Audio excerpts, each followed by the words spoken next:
Good day students. तो देखिए हमारा जो आज नेक्स्ट चैप्टर हमने स्टार्ट किया था इलेक्ट्रोकेमिस्ट्री, हम उसी में आगे कंटिन्यू कर रहे हैं।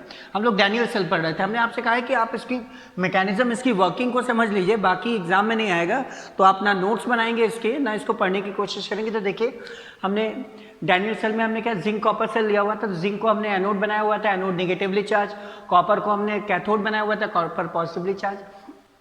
तो अब देखिए अगर हमें सेल का रिप्रेजेंटेशन करना हो तो हम सेल को इस तरीके से रिप्रेजेंट करते हैं कि ये Zn को हमने रखा हुआ है ZnSO4 सोल्यूशन में, और ये क्या बना हुआ है एनोड, तो ये माइनस साइन दिखाता है कि क्या ये एनोड है। इसी तरह से यहाँ पर जो है कॉपर सल्फेट को, ठीक, तो आप ये कहेंगे इसको पहले क्यों रखा है, तो यहाँ पर आयंस जो माइग्रेट हो रहे हैं कॉपर सल्फेट से कॉपर में हो रहे हैं, तो इसलिए जो है हम इससे क्या कहेंगे, इसीलिए हमने रखा है CuSO4 CO, और ये प्लस साइन क्या दिखा रहा है कैथोड का। तो इस तरीके से हम सेल का रिप्रेजेंटेशन करते हैं। अब बात आई सेल रिएक्शन की, तो मैंने बताया था कि इन दोनों को हाफ सेल्स कहते हैं, और हाफ सेल में जो रिएक्शन होती है उनको हम क्या कहते हैं, हाफ सेल रिएक्शन कहते हैं।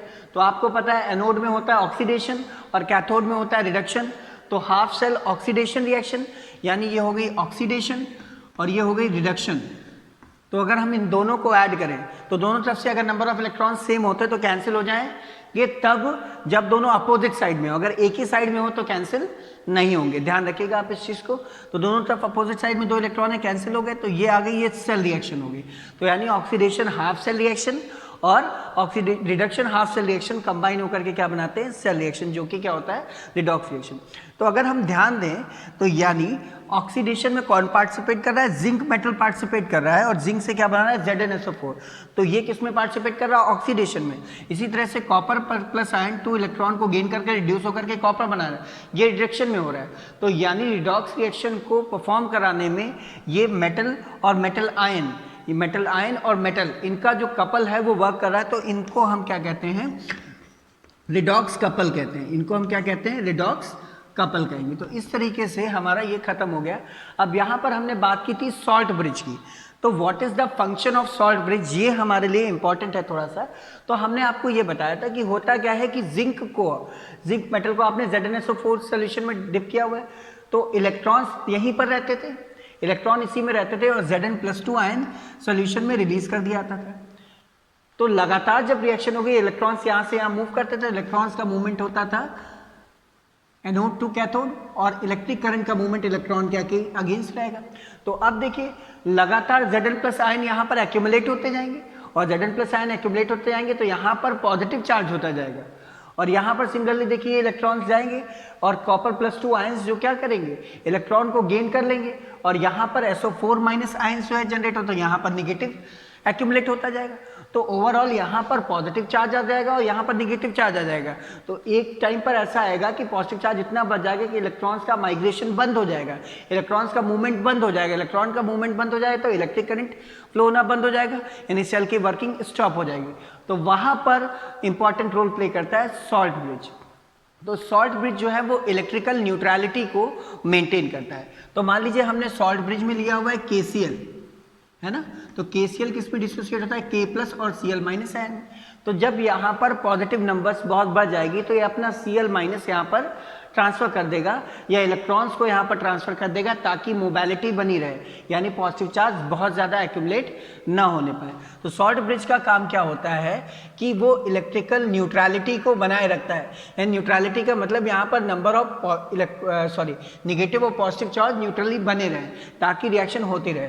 तो सॉल्ट ब्रिज का पहला काम क्या है, इलेक्ट्रिकल न्यूट्रलिटी को मेंटेन करना, इलेक्ट्रिकल न्यूट्रलिटी को मेंटेन करना, के मेंटेनेंस का काम ये करता है। इलेक्ट्रिकल न्यूट्रलिटी का मेंटेनेंस का काम करता है। और कैसे काम करेगा ये अपोजिट चार्ज आयन को क्या करेगा, सॉल्ट ब्रिज के थ्रू हाफ सेल्स में प्रोवाइड कराएगा, और साथ साथ न्यूट्रलिटी को मेंटेन करेगा, ताकि सेल की वर्किंग स्टॉप ना होने पाए।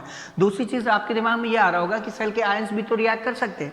तो हमेशा ध्यान रखिए कि सॉल्ट ब्रिज के जो आयन है वो सेल से कभी रिएक्शन नहीं करते, क्योंकि आपने जो K लिया है वो हाईली रिएक्टिव मेटल है, ठीक है, और ये क्या करेगा, कभी भी लोअर रिएक्टिव मेटल के केसेस में उसको से इन्वॉल्वमेंट शो नहीं करेगा। तो आप हमेशा ध्यान रखिए कि सॉल्ट ब्रिज का काम क्या होता है, इलेक्ट्रिकल न्यूट्रलिटी मेंटेन करना। जब एक टाइम कंडीशन ऐसी आएगी जब जहाँ पर ज़्यादा पॉजिटिव या ज़्यादा नेगेटिव चार्ज एक्यूमुलेट होने लग जाएगा, तो उस केस में सॉल्ट ब्रिज जो है वो क्या होता है, अपोजिटली चार्ज आयन प्रोवाइड करेगा दोनों हाफ सेल्स को, इलेक्ट्रिकल न्यूट्रलिटी को मेंटेन करेगा।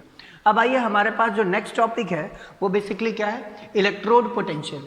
तो अगर हम जिंक इलेक्ट्रोड की बात करें तो जिंक को हमने एनोड बनाया था, तो देखिए क्या हो रहा था, हमने बताया था कि जिंक के आयन रिलीज कर दिया जाते हैं सोल्यूशन में, तो यहाँ पर तो और इलेक्ट्रॉन अंदर रह जाता है, तो यहाँ पर क्या हो जाएगा, जिंक की जो प्लेट है, जिंक की जो रॉड है, वहाँ पर हो जाएगा निगेटिव चार्ज और यहाँ पर क्या हो जाएगा, पॉजिटिव चार्ज, है ना।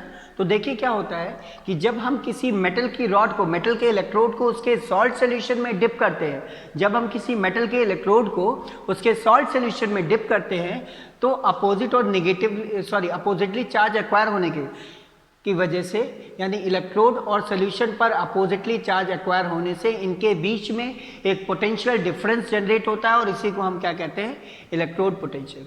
हमने क्या कहा कि जब हम किसी मेटालिक इलेक्ट्रोड को उसी मेटल के सॉल्ट सॉल्यूशन में डिप करते हैं, तो मेटल और सॉल्यूशन के बीच अपोजिटली चार्ज एक्वायर होने से उनके बीच में एक पोटेंशियल डिफरेंस जनरेट होता है और उसी पोटेंशियल डिफरेंस को हम क्या कहते हैं, इलेक्ट्रोड पोटेंशियल कहते हैं। और ये दोनों ही केस में हो सकता है, हमने जिंक का एग्जांपल दिया है, और अगर कॉपर के केस में लेंगे तो पॉजिटिव चार्ज अंदर रहेगा और नेगेटिव चार्ज बाहर चला जाएगा। तो इलेक्ट्रोड पोटेंशियल को हम ई से रिप्रेजेंट करते हैं। अब बात आ गई स्टैंडर्ड इलेक्ट्रोड पोटेंशियल, इसको ई नॉट से करेंगे तो स्टैंडर्ड इलेक्ट्रोड पोटेंशियल क्या होगा। तो आप देखिए स्टैंडर्ड इलेक्ट्रोड पोटेंशियल क्या है, जब यही प्रोसेस क्या हो, स्टैंडर्ड कंडीशन में हो, तो यानी जब हम ये जो सोल्यूशन है इसको कितना ले लें, इसकी कंसंट्रेशन 1 मोलर ले लें और हम इसको 25 डिग्री सेल्सियस पर और 1 एटमॉस्फेरिक प्रेशर पर ये हो, तो यानी जब हम 25 डिग्री सेल्सियस और 1 एटमॉस्फेरिक सोल्यूशन पर 1 एटमॉस्फेरिक प्रेशर पर जब हम किसी मेटल की रॉड को उसी मेटल के 1 मोलर कंसंट्रेशन वाले सॉल्ट सॉल्यूशन में डिप करते हैं, तो अपोजिट चार्ज एक्वायर होने की वजह से, इलेक्ट्रोड और सॉल्यूशन पर अपोजिट चार्ज एक्वायर होने की वजह से जो पोटेंशियल डिफरेंस जनरेट होगा उसे हम क्या कहेंगे, standard electrode potential, E not से रिप्रेजेंट करेंगे। हमने क्या कहा, फिर से समझने की कोशिश करिए। हमने ये कहा कि जब हम 25 डिग्री सेल्सियस टेम्परेचर पर और 1 एटमॉस्फेरिक प्रेशर पर किसी मेटल की रॉड को उसी मेटल के सॉल्ट सॉल्यूशन की 1 मोलर कंसंट्रेशन वाले सॉल्ट सॉल्यूशन में जब हम डिप करेंगे, तो इलेक्ट्रोड और सॉल्यूशन के बीच अपोजिटली चार्ज एक्वायर होने की वजह से जो भी इलेक्ट्रिकल पोटेंशियल डिफरेंस जनरेट होगा उसे हम क्या कहेंगे, स्टैंडर्ड इलेक्ट्रोड पोटेंशियल कहेंगे। अब देखिए क्या होता है, जो स्टैंडर्ड इलेक्ट्रोड पोटेंशियल होता है वो 2 टाइप का होता है। एक हो गया SREP, SOEP। S standard reduction electrode potential, standard oxidation electrode potential. अगर जो पोटेंशियल डिफरेंस जनरेट हो रहा है वो रिडक्शन की वजह से हो रहा है तो वो कहलाता है स्टैंडर्ड रिडक्शन इलेक्ट्रोड पोटेंशियल, और अगर पोटेंशियल डिफरेंस जनरेट हो रहा है वो ऑक्सीडेशन की वजह से हो रहा है तो वो कहलाता है स्टैंडर्ड ऑक्सीडेशन इलेक्ट्रोड पोटेंशियल। अब आपको समझने वाली बात यह है कि एक ही मेटल के लिए इलेक्ट्रोड पोटेंशियल्स की जो वैल्यू होगी वोल्ट में वो क्या होगी, सेम होगी। तो फॉर एग्जांपल देखिए, अगर जिंक मेटल रिडक्शन कर रहा है तो बेसिकली यहाँ पर तो देखिए हम ऑक्सीडेशन हो रहा है, तो देखिए क्या होगा, तो जिंक मेटल जो है वो इलेक्ट्रॉन को लूज करके Zn+2 बना रहा है, तो यानी जिंक मेटल ले क्या बना रहा है, Zn+2 बना रहा है, तो ऑक्सीडेशन हो रहा है। इसी से आप पहचानेंगे ऑक्सीडेशन हो रहा है। जिंक किस में कन्वर्ट हो रहा है, Zn+2 में, और +2 में कन्वर्ट कब होगा, जब इलेक्ट्रॉन को लूज करेगा। इलेक्ट्रॉन को लूज करेंगे तो क्या होगा, ऑक्सीडेशन हो रहा है, इसीलिए यहाँ पर क्या SOEP है। तो Zn कन्वर्ट हो रहा है Zn+2 में, तो जो स्टैंडर्ड कंडीशन में जो पोटेंशियल डिफरेंस जनरेट होगा वो होगा 0.76 वोल्ट, और ये प्लस साइन क्या दिखा रहा है कि ये स्टैंडर्ड ऑक्सीडेशन इलेक्ट्रोड पोटेंशियल। ठीक, अगर सिमिलरली यही काम रिडक्शन हो तो जिंक मेटल में Zn+2 आयन Zn में कन्वर्ट हो रहे हैं, तो Zn+2 आयन Zn में कैसे कन्वर्ट होंगे, जब 2 इलेक्ट्रॉन ले लेंगे तभी तो न्यूट्रलाइज होगा, तो इलेक्ट्रॉन गेन करेंगे तो रिडक्शन होगा, तो रिडक्शन की वजह से जो पोटेंशियल डिफरेंस जनरेट होगा वो भी होगा 0.76 वोल्ट। बस यहाँ पर साइन जो है अपोजिट लगेगा, तो ये पॉजिटिव साइन दिखाता है ऑक्सीडेशन की वजह से और निगेटिव साइन दिखाता है रिडक्शन की वजह से, है ना। तो पॉजिटिव और नेगेटिव साइन आपको पता चल गया। तो इस तरीके से इलेक्ट्रोड पोटेंशियल और प्रॉपर तरीके से खत्म हो गया है। अब हम अपने नेक्स्ट टॉपिक में क्या देखेंगे, नेक्स्ट टॉपिक में इलेक्ट्रोकेमिकल सीरीज को देखेंगे, उसके एप्लीकेशंस को देखेंगे और फिर हम उसको पढ़ने की कोशिश करेंगे। ठीक, तो यहाँ तक कि आज का ये टॉपिक रहने रही। किसी को कोई भी प्रॉब्लम होता है तो आप क्वेरीज कर सकते हैं। क्लियर है? Thank you, that's it for today.